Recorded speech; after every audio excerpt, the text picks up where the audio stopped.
money to earn. Emil mounted Lucas and rode off so fast that the coins in his trouser pockets bounced and jingled. The auction at Bakorva was now in full swing. People crowded round the items, which had been taken out into the farmyard, where they looked very out of place in the bright sunlight. The auctioneer stood on a barrel in the centre of the hubbub, and the bidding was brisk for frying pans and coffee cups and old Windsor chairs and I don't know what else. I'd better explain that at an auction you shout out to the auctioneer how much you want to pay for the item he is selling, but if there is anyone who is willing to pay more or bid higher, then he gets the kitchen bed or whatever it is. A sort of sigh went through the crowd when Emil and Lucas came clattering into the farmyard, and you could hear some of them muttering, "Here comes the catapult boy, we might as well go home now." Emil was anxious to start bargaining since he had so much money in his pocket. He was quite dizzy with excitement. Even before he dismounted, he had bid 3 kroner for an old iron bedstead, which he wouldn't have ordinarily wanted if it had been given to him. Fortunately, a farmer's wife bid 4 kroner for it, so Emil was saved. But he went on bidding enthusiastically for just about everything, and in a flash he became the owner of 3 items. The first was a faded velvet-covered box with tiny blue shells on the lid, which he had planned to give to little Ida. The second was a bread shovel, one of those with a long handle for shoving the loaves into a bread oven, and the third was a rusty old fire pump, which no one in the whole of Lonnenberger would have given 10 or for, but Emil had bid 25 and got it. Oh, help! I didn't want that, thought Emil, but it was too late now. He had a fire pump, and that was that. Alfred came and looked at Emil's pump and laughed. "Ha ha! Fire pump owner Emil Svensson. What do you want that contraption for?" "Well, in case lightning strikes and starts a fire," said Emil. And the next second lightning did strike. At least that's what Emil thought, but it was only his father grabbing him by the collar and shaking him until his curly hair swayed. "You wretched child! What do you think you're doing?" shouted Emil's father. He had quietly been walking about through the cow pasture, picking out a cow for himself, when Lina had come running up, quite out of breath. Master! Emil's here, and he's buying fire pumps for all he's worth. Is that all right?" Emil's father did not know that Emil had any money of his own.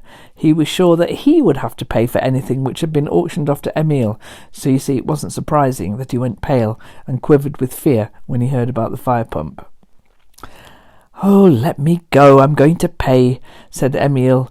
Gradually he got a chance to explain how he had become so rich simply by opening the gate at Catult. Emil's father admitted that was rather smart of him, but he said it wasn't at all smart to throw his money away on an old fire pump. "Don't let me hear you bid for any more idiotic bargains," he said sternly. He wanted to see everything that had been auctioned off to Emil, and it was an awful shock when he did see them. The velvet-covered box, the bread shovel, were 2 absolutely useless bargains, but worst of all was the fire pump. "Now you remember what I've told you. You only buy things that are really necessary," said Emil's father. Well, maybe he was right, but how are you supposed to know what is really necessary? Soda pop, for example, is that really necessary? Emil thought so. He wandered round rather aimlessly after the talking to his father had given him, and then in the lilac grove he spied a booth that sold beer and soda pop.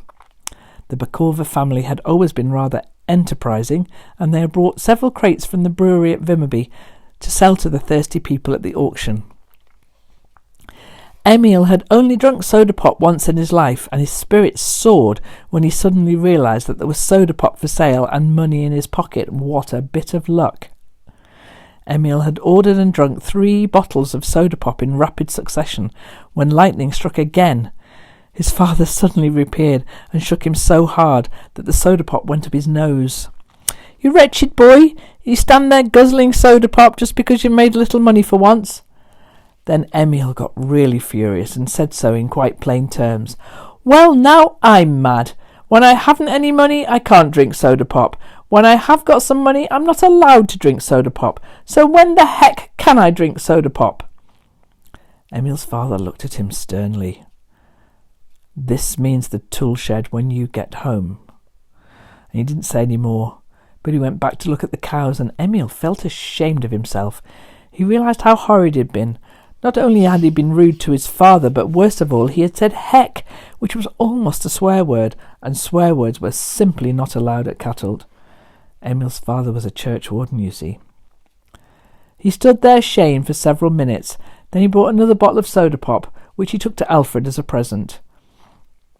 They sat down with their backs against the wall of the woodshed and talked a while Alfred drank his soda pop. He'd never tasted anything so good in his life, he said. "Have you seen Lina?" asked Emil.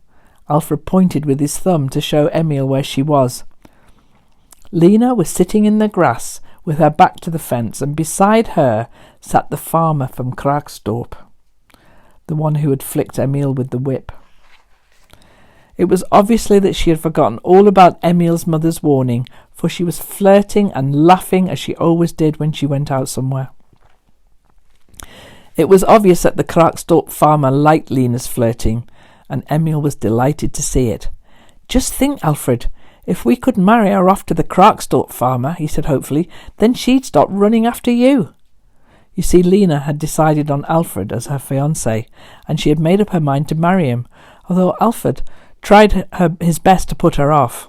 The problem of saving Alfred from Lina had worried both Alfred and Emil for a long time now, and they cheered up at the thought of the Kragstorp farmer taking a fancy to her.